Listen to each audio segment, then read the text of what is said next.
I wrote maybe because I wasn't sure if I was going to speak until after the opening remarks from Mr. Johnson and Mr. Bergen. Something clicked with me. You gave similar opening remarks at the Charlotte Hall hearing, and it just doesn't sit right with me. It doesn't make sense to me that this was a attempt to spread the population out evenly so then you could hear from all of us and go back and fix it. Because it seems simpler to just do it right the first time. And then I look back at the 4 pieces of information that you presented in the October 21st meeting as things that should be considered when drawing this map or when agreeing to a map.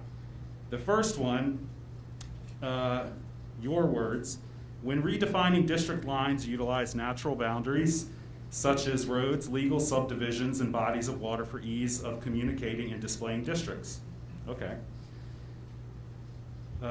Number 2, again your words, obtain as close to an equal distribution of population as possible, not to exceed the 10% guidance, but allow for future population fluctuation and still maintain the 10% variance through future years. Well, now you've contradicted yourself because you just said earlier that you shouldn't be considering future population fluctuations. Number 3, minimize changes to existing districts to the best of our ability whilst exceeding the directive and following the guidance. Again, your words.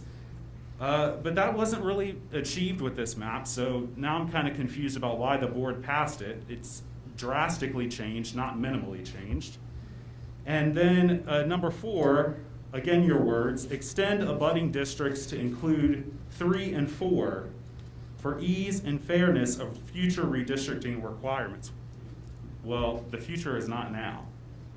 Now is now. So don't consider that. So I read those out because you drew a version of your map before you presented that information, and it was pretty similar to your second version.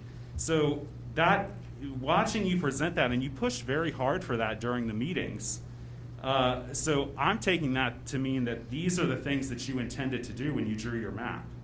I don't have any other information to discount that other than what you said at the beginning of this meeting, which doesn't really mesh with that.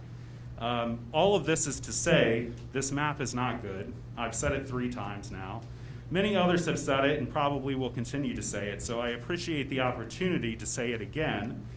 And I hope that the product that you pull out of this process is a much better one. And I'd also like to mention as a final thought, the other reason this is so important that everybody is here is because the commissioners actually do not approve this map. Whatever the board submits becomes final 60 days afterward, whether the commissioners like it or not. So thank you for showing up.